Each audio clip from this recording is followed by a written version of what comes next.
అలాంటి పవిత్రమైనటువంటి దివ్యక్షేత్రంగా దీన్ని ఎల్లప్పుడూ నిలబెట్టాలని నా తాపత్రయం. ఒక భక్తుడుగా, ఒక ముఖ్యమంత్రిగా ఈ దివ్యక్షేత్రం యొక్క పవిత్రత కాపాడే బాధ్యత ఎప్పుడు తీసుకుంటున్నాను, ఇప్పుడు కూడా తీసుకుంటాను. అయితే జరిగిన సంఘటన చూసిన తర్వాత నేను సైట్ దగ్గరికి వెళ్ళాను. సైట్ అంతా కూడా చాలా డీటెయిల్గా పరిశీలించాను. అక్కడి నుంచి హాస్పిటల్కి వెళ్ళాను, అందరితో మాట్లాడాను. కొంతమంది కుటుంబ సభ్యుల్ని, వాళ్ళ గ్రామస్తుల్ని, బంధువులు పోగొట్టుకుని ఉన్నారు హాస్పిటల్, ఇంకా వాళ్ళతో కూడా మాట్లాడాను. తర్వాత వచ్చి ఆఫీసులో కూడా కొంత సమీక్ష చేశాను. నేను అన్ని విధాలా, అన్ని కోణాల్లో నాకు సమాచారం ఉంటే దాన్ని బట్టి ఎలాంటి సంఘటనలు పునరావృతం కాకుండా ఉండడానికి ఎలాంటి నిర్ణయాలు చేస్తే దోహదం చేస్తాయో అలాంటి నిర్ణయాలు చేయాలనేది నా ఉద్దేశం. నేను ఏది చేసినా కూడా నా మనస్సాక్షిగా ఈ దివ్యక్షేత్రాన్ని మళ్ళీ పవిత్రత కాపాడడానికి ప్రయత్నం చేస్తాను. అందుకని ఈరోజు కొన్ని నిర్ణయాలు తీసుకుంటూ కొన్ని డైరెక్షన్ కూడా ఇస్తున్నాను.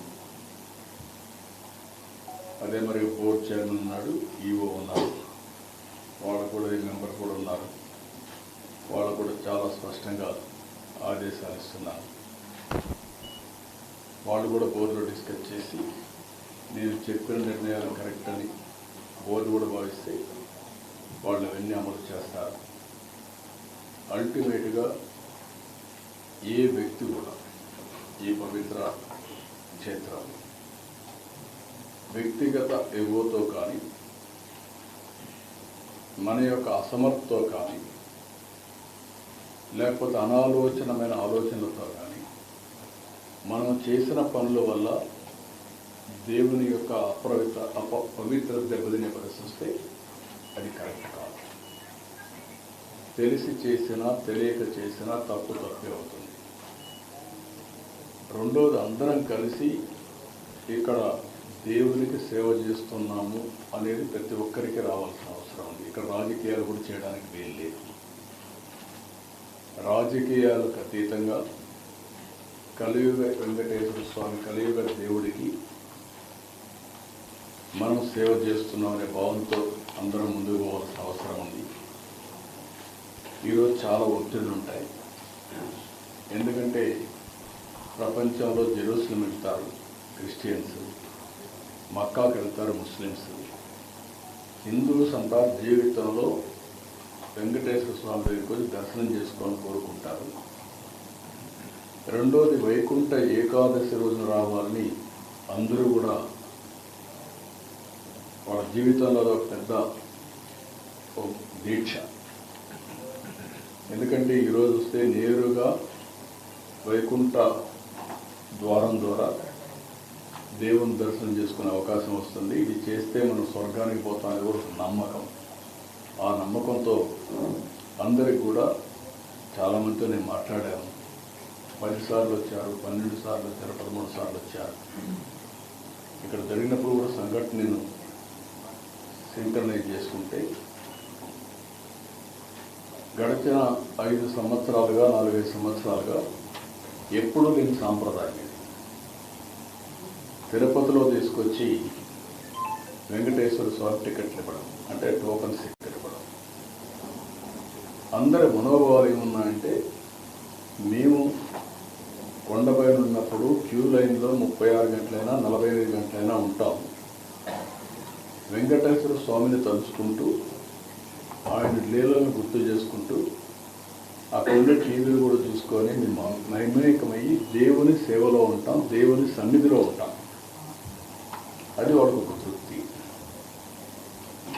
కానీ ఎప్పుడైతే తిరుపతికి తీసుకొచ్చారో ఇది మాకు కరెక్ట్ అనిపించలేదు అనేది అందరి మనోభావం. రాష్ట్రంలో ప్రజలందరి యొక్క మనోభావం. రెండోది వైకుంఠ ఏకాదశి, ద్వాదశి 2 రోజులు పవిత్రమైన రోజులు. ఇది 10 రోజులు చేశారు. ఎందుకు చేశారు నాకు తెలియదు. ఆగమ శాస్త్రాలు దాన్ని అనుమతిస్తాయో కూడా తెలియదు. కొన్ని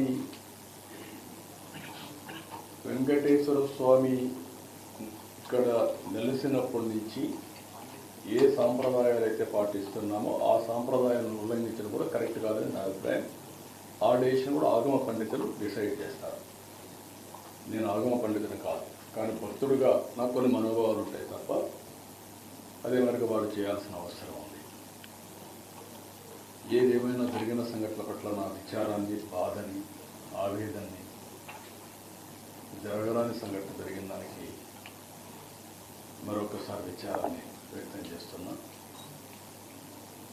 అదే సమయంలో అన్ని దేవాలయాలను కూడా స్ట్రీమ్లైన్ చేసి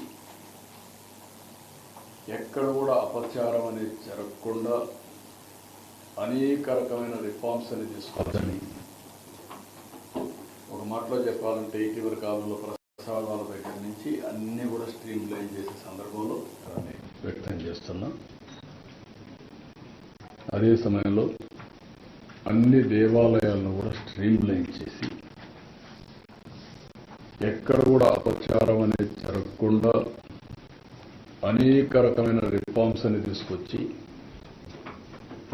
ఒక మాటలో చెప్పాలంటే ఇటీవల కాలంలో ప్రసాదాల దగ్గర నుంచి అన్ని కూడా స్ట్రీమ్లైన్ చేసే సందర్భంలో ఇలాంటి సంఘటన జరిగింది. దీనికి కూడా కారణం మనం చూస్తే వెంకటేశ్వర స్వామి అంటే భక్తి పెరుగుతా ఉంది రోజు రోజుకి. ప్రజల్లో కూడా ఇలాంటి అకేషన్లో తప్పకుండా దర్శనం చేసుకోవాలి అనే ఒక సంకల్పం ఉంది. ఆ సంకల్పం ఉన్నప్పుడు ఇక్కడ ట్రస్ట్, మేనేజ్మెంట్ ట్రస్ట్ కానీ ఎగ్జిక్యూటివ్స్ కానీ సమన్వయంతో చేసుకొని దీన్ని లాజికల్గా తీసుకుపోవడానికి భక్తులకి ఎలాంటి ఇబ్బందులు లేకుండా దర్శనం చేయించే బాధ్యత, అలాంటి ఏర్పాట్లు చేయాల్సిన బాధ్యత వీళ్ళ మీద ఉంది. అది కూడా చేయాలని కూడా నేను చాలా స్పష్టంగా చెప్తున్నా. ఇప్పుడు నేను ఇక్కడికి వచ్చినప్పుడు కొన్ని నిర్ణయాలు కూడా తీసుకున్నాను. ఆ నిర్ణయాల్లో మీరు చూస్తే 6 మంది చనిపోయారు. వాళ్ళ కుటుంబాలకి నా ప్రగాఢ సానుభూతి తెలియజేస్తున్నా.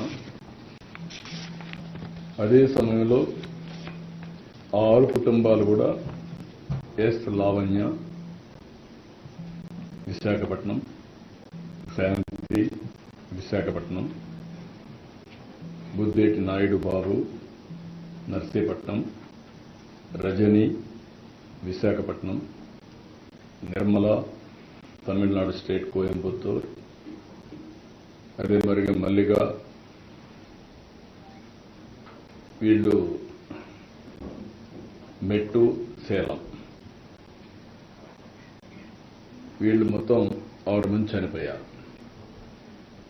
వాళ్ళ కుటుంబాలకి నా ప్రగాఢ సానుభూతి తెలియజేసుకుంటూ వాళ్ళ ఆత్మకు శాంతి కలగాలని భగవంతుడిని ప్రార్థిస్తూ ఆ కుటుంబాలకు ఒక్కొక్కరికి 25 లక్షల రూపాయలు ఇమ్మీడియట్గా ఆర్థిక సహాయం టీటీడీ ద్వారా ఇస్తాం. 25 లక్షల రూపాయలు బోర్డు కూడా చెప్తున్నాను, వాళ్ళు వర్కౌట్ చేసి చేస్తారు. వాళ్ళకందరికి కూడా కాంట్రాక్ట్ ఉద్యోగం 6 మందికి 6 ఉద్యోగాలు ఇచ్చేట్టుగా ఇక్కడ కానీ తమిళనాడులో కానీ ఆ ఎంప్లాయ్మెంట్ కూడా ఇస్తారు. ఈ 2 కూడా వాళ్ళు మన టీటీడీ చేస్తారు. ఇంకొక పక్కన ఇద్దరికి కొంచెం సీరియస్ అయినాయి, దెబ్బలు తగిలాయి. వాళ్ళిద్దరికీ ఒక్కొక్కరికి 5 లక్షల చొప్పున ఆర్థిక సహాయం చేసి వాళ్ళ ఆరోగ్యం మెరుగయ్యే వరకు ప్రభుత్వ ఖర్చులతోనే మొత్తం చేస్తాం. వాళ్ళకి 5 లక్షల రూపాయలు ఇస్తాం. మిగిలిన వాళ్ళు దగ్గర